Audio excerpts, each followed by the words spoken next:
नमस्ते स्टूडेंट्स, हमारे चैनल में आपका स्वागत है। आज हम हिस्ट्री का chapter contemporary major Indian freedom movements पढ़ेंगे। तो चलिए क्लास शुरू करते हैं। आज हम भारत की आज़ादी की लड़ाई के एक ऐसे दौर में चलेंगे जब 3 सालों तक हर बातचीत नाकाम रही। जी हाँ, ये 1939 से 1942 का वो अहम दौर था जिसने भारत के सबसे बड़े जन आंदोलन भारत छोड़ो आंदोलन की जमीन तैयार की। तो चलिए इस कहानी को शुरू से समझते हैं।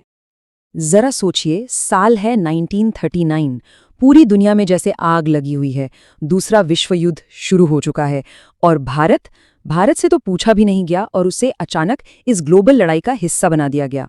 बस यहीं से हमारी कहानी शुरू होती है, एक ऐसे फैसले से जिसने इंडिया के पॉलिटिकल सीन को हमेशा के लिए बदल दिया।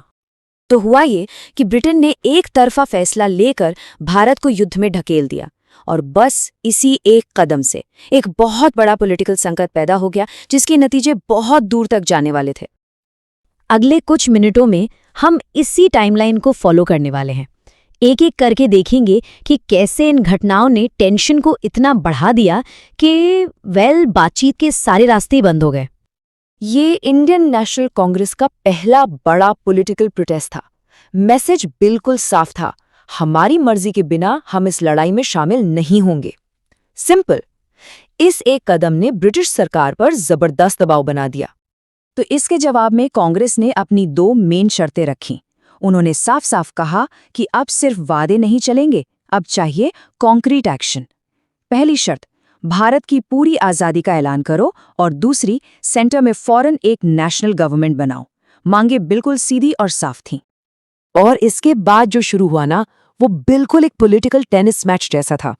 एक प्रपोजल इधर से, एक उधर से, लेकिन कोई भी साइड झुकने को तैयार नहीं थी। चलिए देखते हैं कि ये डेडलॉक बना कैसे।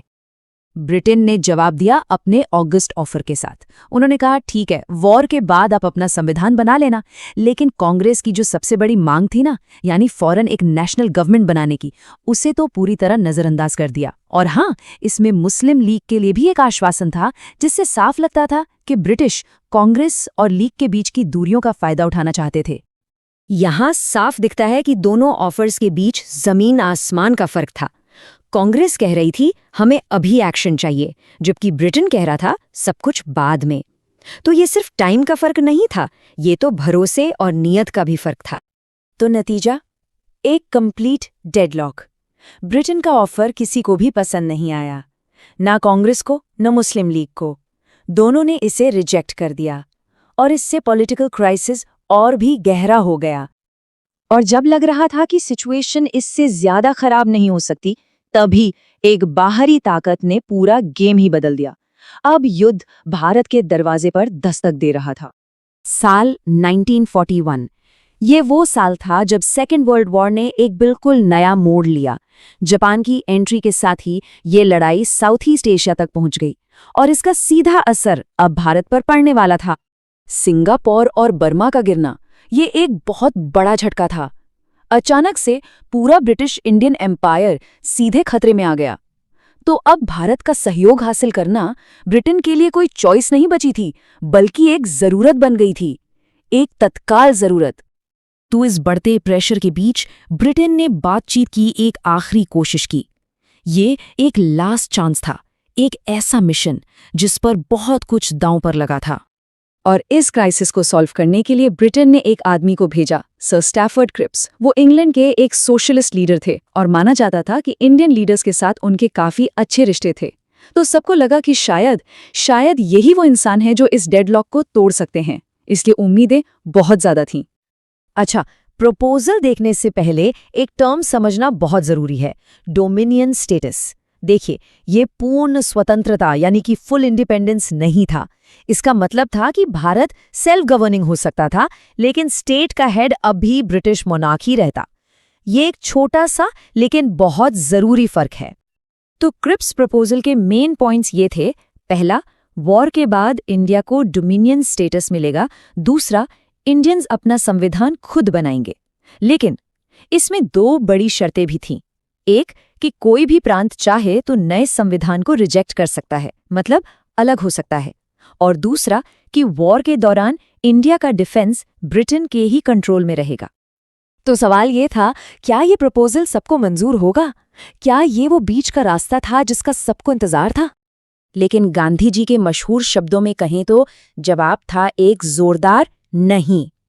और इस सेक्शन के टाइटल से ही अंदाजा लग जाता है कि इस प्रपोजल का आगे क्या हुआ। तो क्रिप्स प्रपोजल फेल क्यों हुआ? क्योंकि ये किसी को भी राजी नहीं कर पाया। और सबसे दिलचस्प बात यह है कि दोनों बड़ी पार्टियों ने इसे रिजेक्ट किया, लेकिन बिल्कुल ऑपोजिट वजहों से। कांग्रेस को ऑप्ट आउट क्लॉज में भारत के बंटवारे का खतरा दिखा। वहीं दूसरी तरफ मुस्लिम लीग ने इसे इसलिए रिजेक्ट कर दिया क्योंकि इसमें पाकिस्तान बनाने का कोई साफ वादा नहीं था। और गांधी जी का ये कोट पूरी सिचुएशन को परफेक्ट तरीके से बयान करता है। एक post dated cheque on a crushing bank, मतलब एक ऐसा वादा जो आने वाली तारीख का था, और वो भी एक ऐसे बैंक से यानी ब्रिटेन से जिस पर अब भरोसा ही नहीं बचा था। क्या जबरदस्त और तीखी टिप्पणी थी ये। तो आखिर में क्रिप्स मिशन एक टोटल फेलियर साबित हुआ। बातचीत के सारे दरवाजे अब बंद हो चुके थे।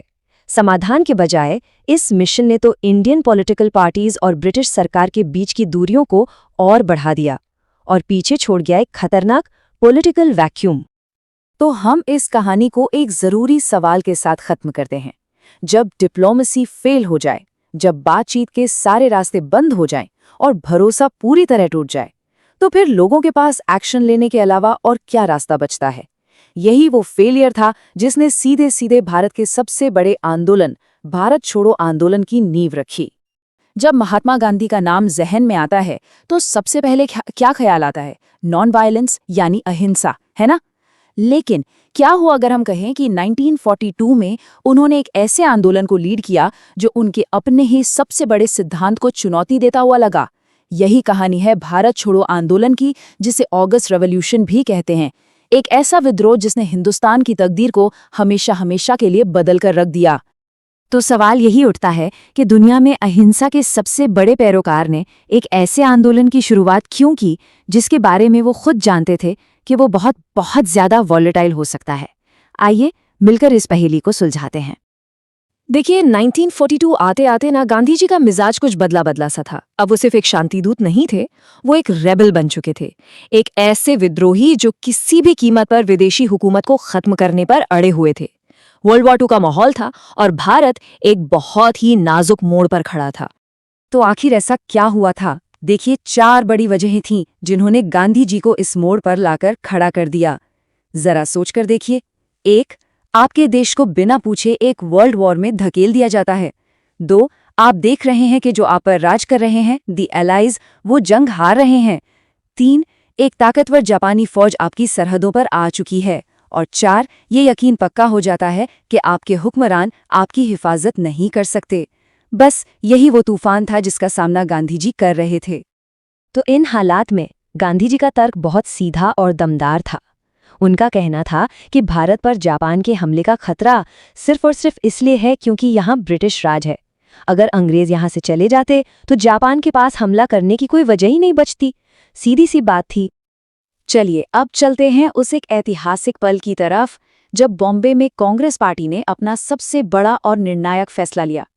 ये करो या मरो का पल था। एक ऐसी आवाज जिसने पूरे देश में एक क्रांति की आग भड़का दी। और फिर चीजें बहुत तेजी से बदली, मतलब बहुत ही तेजी से। 8 अगस्त को क्विट इंडिया रेजोल्यूशन पास होता है और अगली ही सुबह 9 अगस्त को गांधी जी समेत कांग्रेस की पूरी टॉप लीडरशिप को गिरफ्तार कर लिया जाता है। और उसी सुबह 5 बजे गांधी जी देश के नाम अपना आखिरी संदेश देते हैं। सोचिए, एक ही झटके में इतना बड़ा आंदोलन बिना किसी लीडर के रह गया। करेंगे या मरेंगे, गांधी जी का ये संदेश सिर्फ एक नारा नहीं था, ये एक सीधी साफ पुकार थी। उन्होंने कहा, हर भारतीय खुद को एक आजाद इंसान समझे, सिर्फ जेल जाने से अब काम नहीं चलेगा। इस एक लाइन ने मानो पूरे देश में एक करंट दौड़ा दिया था। तो सवाल ये है कि जब सारे बड़े नेता जेल में थे तो आंदोलन का क्या हुआ होगा? क्या सब रुक गया होगा? जी नहीं, बिल्कुल नहीं, बल्कि हुआ इसका ठीक उल्टा। ये आंदोलन एक जंगल की आग की तरह पूरे देश में फैल गया। ये एक ऐसा विद्रोह बन गया जिसका कोई एक लीडर नहीं था। ये जनता का अपना विद्रोह था। और इस विरोध ने कई शक्लें ली, जिसने देश के ताने बाने को हिला दिया। फैक्ट्रियों में सन्नाटा पसर गया क्योंकि मजदूर हड़ताल पर चले गए। टेलीफोन और टेलीग्राफ के तार काट दिए गए, मतलब कम्युनिकेशन की लाइफलाइन ही काट दी। सरकारी इमारतें जो ब्रिटिश सत्ता का सिंबल थीं, वो लोगों के गुस्से का निशाना बनी। और हाँ, जब सरकार ने जुल्म किया तो जवाब भी उतना ही तीखा मिला। ये एक मुकम्मल बगावत थी, जिसे बाद में ऑगस्ट रेवोल्यूशन कहा गया। और जानते हैं इस विद्रोह की सबसे खास बात क्या थी? ये किसी एक ग्रुप का नहीं था, इसमें सब शामिल थे। स्टूडेंट्स, मजदूर, किसान, आदिवासी समुदाय और हाँ, औरतें भी। समाज का हर तबका एक साथ उठ खड़ा हुआ। इस विद्रोह की लपटें खास तौर पर बंगाल, बिहार और उत्तर प्रदेश में बहुत तेज थीं। चलिए अब जरा कुछ चेहरों से मिलते हैं जिन्होंने इस आंदोलन को अपनी पहचान दी। ये हिम्मत और बहादुरी की वो मिसालें हैं जिन्हें भुलाया नहीं जा सकता। अब ये देखिए, ये इस विद्रोह के सबसे बहादुर कामों में से एक था। पश्चिम बंगाल में लोगों ने सिर्फ विरोध नहीं किया, उन्होंने अपनी खुद की समानांतर सरकारें बना ली, जिन्हें जातीय सरकार कहा जाता था। सतीश सामंत जैसे लीडर्स के साथ ये ब्रिटिश हुकूमत को सीधी चुनौती थी। ये ऐलान था कि अब लोग अपना शासन खुद करेंगे। और फिर एक कहानी है मातंगिनी हाजरा की। जरा सोचिए, 72 साल की एक किसान विधवा जिन्होंने तामलुक में एक पुलिस स्टेशन पर कब्जा करने के लिए हजारों की भीड़ को लीड किया। ये उस व्यक्तिगत बहादुरी की एक जबरदस्त मिसाल है जो इस बड़े आंदोलन को एक इंसानी चेहरा देती है। इस आंदोलन में औरतों का रोल भी कुछ कम नहीं था, और वो भी पूरी तरह से ऑर्गेनाइज्ड।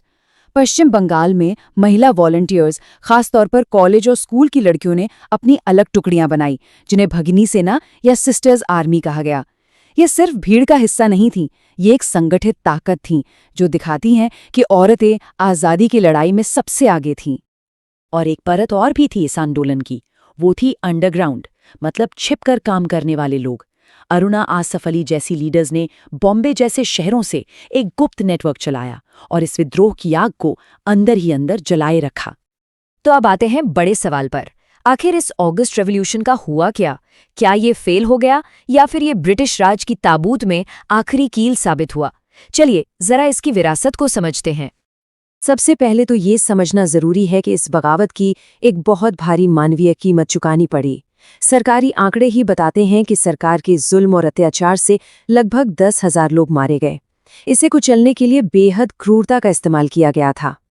तो आइए इसके नतीजों को तौलकर देखते हैं। हाँ, ये सच है कि आंदोलन कुछ ही महीनों में दबा दिया गया। इसका कोई बहुत साफ प्रोग्राम नहीं था और सरकारी अफसर अंग्रेजों के वफादार बने रहे। लेकिन इसकी जीत कहीं ज्यादा बड़ी थी। इसने जनता की जबरदस्त इच्छा शक्ति दिखाई, किसानों, मजदूरों और स्टूडेंट्स को एक कर दिया। पर सबसे बड़ी बात, इसने अंग्रेजों को ये मैसेज बिल्कुल साफ साफ दे दिया कि अब भारत पर राज करना नामुमकिन है।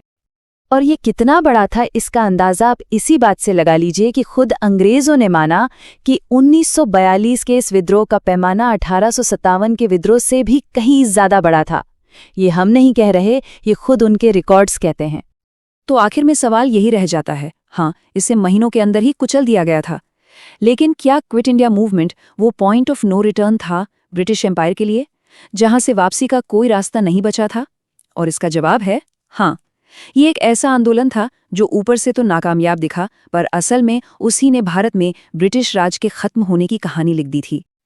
क्या ऐसा हो सकता है कि कोई जंग में हार जाए लेकिन पॉलिटिकली जीत जाए? इंडियन नेशनल आर्मी यानी INA की कहानी हमें इसी पहेली को समझने पर मजबूर करती है।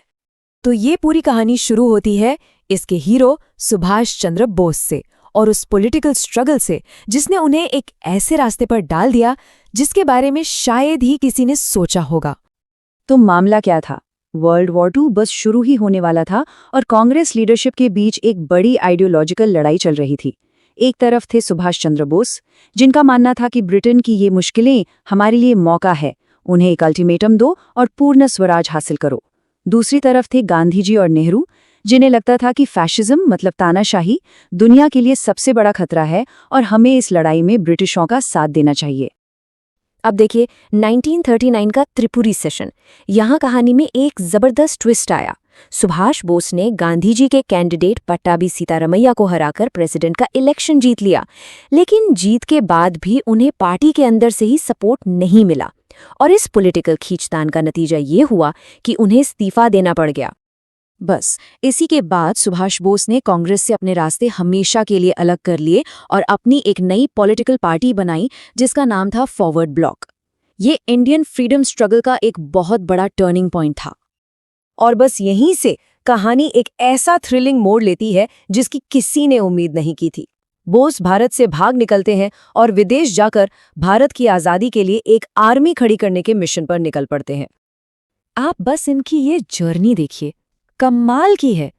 जनवरी 1941 में कलकत्ता में अपने घर पर हाउस अरेस्ट से भाग निकले। वहां से काबुल, फिर जर्मनी और फिर जापान पहुंचे। ये दिखाता है कि उनके अंदर आज़ादी की आग कितनी तेज थी। वो दुनिया के एक कोने से दूसरे कोने तक जाने को तैयार थे। तो इसी मिशन का नतीजा थी इंडियन नेशनल आर्मी, जिसे हम आज़ाद हिंद फौज के नाम से भी जानते हैं। इसकी नींव 1 सितंबर 1942 को सिंगापुर में रखी गई और जल्द ही बोस, जिन्हें अब सब नेताजी कहने लगे थे, इसके सुप्रीम कमांडर बन गए। ये आर्मी सिर्फ बंदूक और गोलियों के दम पर नहीं बनी थी। इसके 3 मजबूत आइडियल्स थे, 3 स्तंभ: यूनिटी यानी एकता, सेल्फ कॉन्फिडेंस यानी आत्मविश्वास और सेल्फ सैक्रिफाइस यानी आत्मबलिदान। हर सैनिक इन्हीं सिद्धांतों पर चलता था। और फिर वो दिन आया, 21 अक्टूबर 1943। एक हिस्टोरिक दिन था ये, जब नेताजी ने सिंगापुर में आज़ाद भारत की एक प्रोविजनल गवर्नमेंट बना दी। और सिर्फ सरकारी नहीं बनाई, ब्रिटेन और उसके साथियों के खिलाफ बाकायदा जंग का ऐलान कर दिया।